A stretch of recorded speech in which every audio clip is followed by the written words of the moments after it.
Hey everyone, welcome back for another deep dive. Today we're going to be looking at something you might not have thought about before, the link between vitamin D and your hair. It's a fascinating connection. Yeah. To really grasp it, though, we need to start with the basics of hair growth, and that begins with something called the dermal papilla. The dermal papilla. Exactly. It's a tiny structure, but it plays a huge role. You see, it lives inside your hair follicle, and it's basically the control center for everything. The control center. Yeah, it regulates the growth cycles of your hair and even controls the stem cells that generate new hair.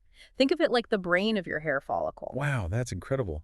So this tiny structure is responsible for all that. It is. Yeah. And unfortunately, it's also vulnerable to things like DHT, a powerful form of testosterone. DHT can really mess with the dermal papilla, and that can lead to problems with hair growth. That makes sense. So it's not just about the hair we see on the surface, it's about what's happening beneath the scalp too. Mm. It's interesting to think that the hair strands themselves aren't actually alive. That's right. It's the follicle, the living part beneath the surface, that's doing all the work. But even the follicle needs the right support to function properly. And one of the things that can really impact follicle health is something called scalp calcification. I've heard that this buildup can actually restrict blood flow to the follicles. You're absolutely right. When calcium builds up on the scalp, it can essentially choke off the blood supply to the hair follicles, depriving them of the nutrients they need to thrive. So what can we do to support our scalp health and ensure those follicles are getting what they need? Well, one often overlooked factor is vitamin D. Vitamin D is essential. It's actually not just a vitamin, though. It's a hormone, and a powerful one at that. It's involved in regulating over 10% of human genes. Can you believe that? 10%. That's a lot. So how does vitamin D specifically relate to hair growth? Well, there are specific genes related to vitamin D that are crucial for hair follicle development. For instance, the beta-catenin gene and the sonic hedgehog gene play key roles. The sonic hedgehog gene. That's an amazing name. So there's a genetic component to this as well. There is, but beyond that, there are actually vitamin D receptors located within the hair follicles themselves. Wait, so the hair follicles have special receptors for vitamin D. What do those receptors do? They act as docking stations, allowing vitamin D to directly interact with the cells in the follicle and influence various processes. Think of it like a key fitting into a lock. Vitamin D is the key and the receptor is the lock. When they connect, it unlocks a cascade of events that are essential for healthy hair growth. That's fascinating. So vitamin D isn't just passively floating around in our bodies. It has a specific target and a clear purpose when it comes to hair. Exactly. And this connection becomes even more apparent when we look at conditions like alopecia. Alopecia is an autoimmune disease where the body's immune system mistakenly attacks the hair follicles. And vitamin D plays a role in this. It does. Adequate vitamin D levels are crucial for regulating the immune system and preventing it from going haywire and attacking healthy tissues like hair follicles. Vitamin D helps to keep the immune system in check, so to speak. That makes sense. So vitamin D is not only important for hair growth itself, but also for protecting the hair follicles from attack. It's a two-pronged approach. Exactly. And this immune-modulating effect of vitamin D isn't limited to alopecia either. It's relevant for other scalp conditions too, like psoriasis and dandruff. I've heard that those conditions are also linked to vitamin D deficiency. Is that true? It is. And it's interesting to note that steroids like prednisone are often prescribed to treat these conditions. But steroids essentially suppress the immune system.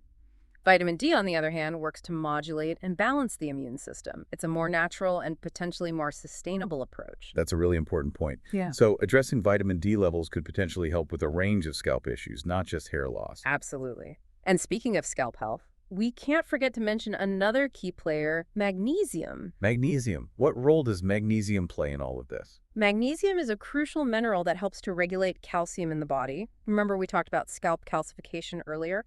Well, magnesium can help to prevent that excessive calcium buildup. So it's like magnesium is keeping things in balance, making sure the calcium doesn't go overboard and cause problems. Precisely. Magnesium acts as a sort of gatekeeper, ensuring that calcium is deposited where it's needed, like in the bones and teeth, but preventing it from accumulating in places where it shouldn't, like the scalp. This helps to maintain healthy blood flow to the hair follicles. That makes perfect sense. So magnesium is indirectly supporting hair growth by ensuring that the scalp environment is optimal and those follicles are getting the nutrients they need. Exactly. And here's another interesting connection. Magnesium is also essential for vitamin D function itself. Really? So we need magnesium for vitamin D to work properly. We do. Without enough magnesium, our bodies can't effectively produce and utilize vitamin D. So these two nutrients work synergistically, supporting each other and contributing to overall health, including hair health. Wow, that's a powerful partnership. So it's not enough to just focus on vitamin D. We need to make sure we're getting adequate magnesium as well. Absolutely. All right. However, testing for magnesium deficiency can be tricky. Unlike many other nutrients, magnesium is primarily stored inside our cells. This means that standard blood tests, which measure nutrients in the bloodstream, might not accurately reflect your true magnesium So levels. even if someone's blood test shows normal magnesium levels, they could still be deficient. They could. And unfortunately, a magnesium deficiency is quite common. It's often overlooked, but it can contribute to a wide range of health issues, including hair loss. That's a lot to consider. Hmm. So it seems like testing plays a crucial role in understanding our individual needs. But you mentioned earlier that vitamin D testing can also be a bit complicated. Can you elaborate on that? Sure, standard vitamin D tests typically measure the levels of 25-hydroxy vitamin D in the blood. This gives us an overall picture of your vitamin D status, but it doesn't tell the whole story. What do you mean? Well, it's like this. We actually have two distinct vitamin D systems in our bodies. One system is primarily concerned with calcium absorption and bone health. The other system governs a diverse range of functions, including hair growth. So there were different types of vitamin D. In a way, yes. The type of vitamin D that's crucial for hair growth is different from the type that's primarily involved in calcium regulation, and standard vitamin D tests don't necessarily differentiate between these two systems. So someone could have normal levels of the vitamin D that's important for bone health, but still be deficient in the type that's needed for hair growth. Exactly. And to make things even more interesting, the type of vitamin D that's crucial for hair growth has a very short half-life. It's only about 24 hours. So our bodies use it up quickly. Very quickly. This means that we need to replenish our stores of this particular type of vitamin D on a daily basis to maintain optimal levels for hair health. That makes sense. So how much vitamin D do we actually need to support healthy hair growth?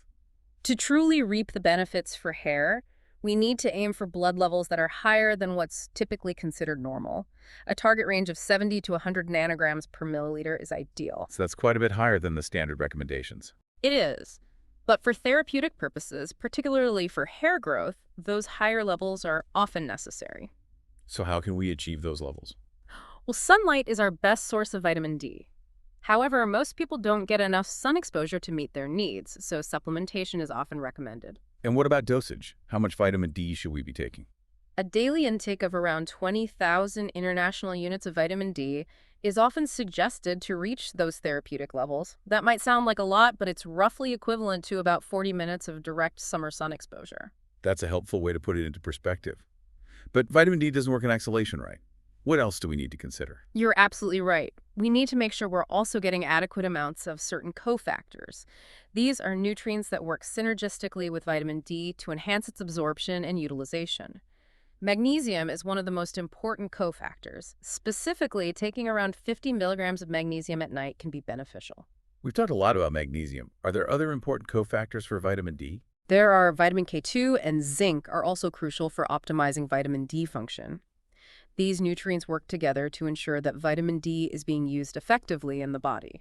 So it's all about balance and synergy, making sure that all these different pieces of the puzzle are working together harmoniously. Exactly. And while vitamin D and magnesium are certainly key players, they're not the only nutrients that matter for hair health.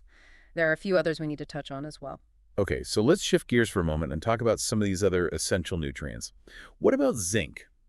I know that zinc is important for overall health, but how does it specifically relate to hair? Zinc is crucial for cell growth and repair. This is especially important for hair follicles, which are constantly dividing and generating new cells. A deficiency in zinc can lead to dry, brittle hair, and even hair loss. So zinc is essential for maintaining the structural integrity of the hair itself. It is. It also plays a role in the production of keratin, a protein that makes up the hair shaft. Without enough zinc, hair can become weak and prone to breakage. That makes sense.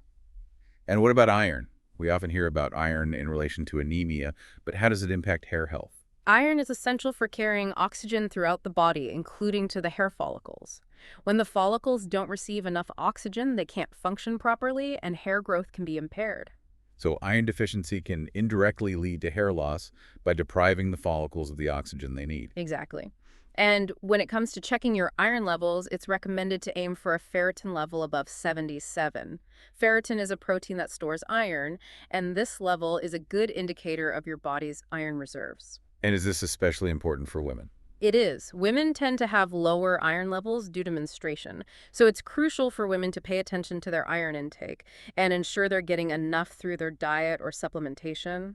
Good point. We've talked about iron, but what about vitamin B12? How does that factor into hair health? Vitamin B12, like iron, is also involved in red blood cell formation. Red blood cells are responsible for transporting oxygen throughout the body. So a deficiency in either iron or B12 can lead to a compromised oxygen supply to the hair follicles and ultimately hinder hair growth. So they work together in a way. They do. Both nutrients are essential for ensuring that those hair follicles are receiving the oxygen they need to thrive. That's really interesting. So far, we've covered vitamin D, magnesium, zinc, iron, and B12.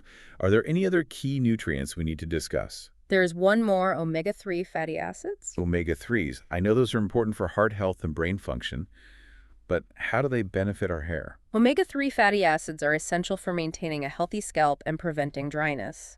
Dryness can lead to inflammation, itching, and flaking, which can damage the hair follicles and contribute to hair loss. So omega-3s are more about supporting the environment of the scalp rather than directly impacting hair growth. That's right, they help to create a healthy foundation for hair growth by nourishing the scalp and reducing inflammation. And are there specific types of omega-3s that are particularly beneficial for hair health? The two most important types are EPA and DHA. These are found in fatty fish like salmon, mackerel, and sardines. So including those foods in our diet can help to support scalp health and indirectly promote hair growth. Exactly.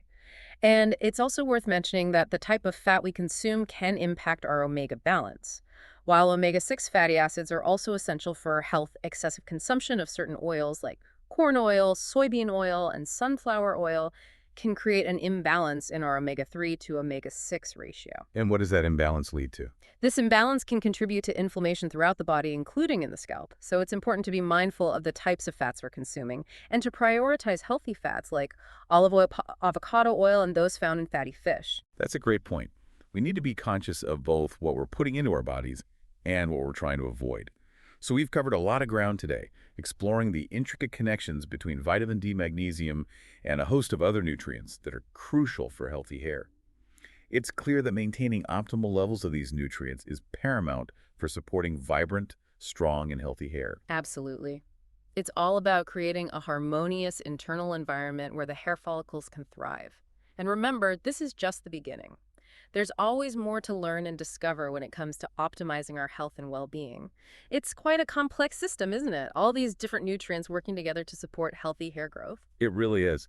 And just like we need a conductor to guide an orchestra, we need to take charge of our own health, making sure all these nutrients are in balance. So let's talk about what we can do to support our hair health through nutrition. We've talked a lot about vitamin D and magnesium, but what about these other nutrients? What are some practical steps people can take to make sure they're getting enough iron, B12, and omega-3s? Well, when it comes to iron, incorporating iron-rich foods into your diet is key. Things like red meat, liver, and leafy green vegetables can make a big difference. And for those who may have difficulty absorbing iron from plant-based sources, are there any tips for enhancing absorption? Absolutely. Pairing those foods with a source of vitamin C can be really helpful. For instance, squeezing some lemon juice over your spinach salad can boost iron uptake. That's a great tip. I'm always looking for ways to make my meals more nutrient-dense. And what about B12? Many people, especially those following a plant-based diet, are often concerned about getting enough. You're right, B12 is primarily found in animal products, so if you're not eating meat, poultry, or dairy, it's essential to supplement or consume foods fortified with B12. Nutritional yeast is a popular vegan option that's a good source of this vital nutrient. That's good to know. And let's not forget about those all-important omega-3 fatty acids. We hear so much about them for heart health, but they're crucial for hair health as well. Absolutely. Omega-3 fatty acids help to keep your scalp moisturized and prevent inflammation, which can contribute to hair loss. Incorporating fatty fish like salmon, mackerel, and sardines into your diet a couple times a week is an excellent way to boost your omega-3 intake. And for those who don't eat fish, are there plant-based options? There are. Flax seeds, chia seeds, and walnuts are all good sources of plant-based omega-3s. So there are options for everyone. It's also worth mentioning that the type of fat we consume can impact our omega balance. Exactly. While omega-6 fatty acids are also essential, excessive consumption of seed oils like corn, soybean, and sunflower oil can create an imbalance. Opting for healthier oils like olive oil and avocado oil is a wise choice. It seems like being mindful of the fats we consume is crucial for overall health, including hair health. It is. It's all about balance. So we got a lot of food for thought here. But before we wrap up, let's circle back to vitamin D testing. You mentioned earlier that standard tests can sometimes be misleading. Can you elaborate on that a bit? Certainly. Standard vitamin D tests typically measure the levels of 25-hydroxyvitamin D, which reflects your overall vitamin D status. However, this doesn't necessarily tell us how much vitamin D is actually available for your body to use. So it's kind of like knowing how much money is in your bank account, but not how much you can actually spend. Precisely. And remember, we discussed those two distinct vitamin D systems. One primarily governs calcium and bone health, while the other influences a diverse range of functions, including hair growth. So if someone is concerned specifically about their hair health, they might want to consider a different type of vitamin D test. Exactly. There are specialized tests available that can measure the levels of the specific type of vitamin D involved in hair growth. This can provide a more accurate picture of your individual needs. That's incredibly helpful. So it's not a one-size-fits-all approach when it comes to vitamin D testing or supplementation. It's about understanding your unique requirements and working with a healthcare professional to create a personalized plan. Precisely. And this personalized approach extends to all aspects of hair health, from addressing nutritional deficiencies to managing stress levels and choosing the right hair care products for your hair type. A holistic approach is essential. Well said. We've covered a lot of ground today, but hopefully you're feeling empowered with knowledge and ready to take charge of your hair health. Absolutely. And remember, this is just the beginning. There's always more to learn and discover when it comes to optimizing our health and well-being. Couldn't agree more. So, before we sign off, any final thoughts for our listeners? I think it's important to remember that hair health is a reflection of our overall well-being. It's not just about looking good, it's about feeling good too. When our bodies are functioning optimally, our hair often reflects that. That's a great point. It's easy to get caught up in the external aspects of hair care, but true health starts from within. We need to nourish our bodies from the inside out. Exactly. And sometimes our hair can actually give us clues about what's going on inside. If you're noticing changes in your hair like thinning or increased shedding, it could be a sign that something's out of balance. It's like our hair is trying to tell us something. Like a warning signal. In a way, yes. Our bodies are constantly communicating with us, and sometimes those signals manifest in the health of our hair. So it's important to pay attention to those signals and not just dismiss them. So what should someone do if they are noticing changes in their hair? Well, the first step is to try to identify any potential underlying causes. Are you deficient in any nutrients? Are you experiencing high levels of stress? Are you using harsh hair care products? Once you've identified potential culprits, you can start to address them. And if you're not sure where to start or if you're concerned about a specific issue, it's always a good idea to consult with a healthcare professional. Absolutely. They can help you to determine the root cause of your hair concerns and develop a personalized plan to address them. That's great advice. Yeah. So it's really about listening to our bodies, paying attention to those signals, and taking a proactive approach to our health. Exactly. And remember, knowledge is power. The more we understand about how our bodies work, the better equipped we are to make informed decisions about our health and well-being. Well said. Well, we've covered a lot of ground today exploring the fascinating and often overlooked connection between vitamin D and hair health. We've talked about the importance of magnesium, zinc, iron, B12, and omega-3 fatty acids. And we've delved into the complexities of vitamin D testing and supplementation. It's been a comprehensive deep dive, and hopefully our listeners are feeling empowered with knowledge and ready to take charge of their hair health. I hope so too. And to our listeners, if you enjoyed this deep dive, be sure to subscribe to our channel Health Facts for more evidence-based insights and empowering information. Thanks for joining us, and until next time, stay curious and keep those minds and bodies thriving.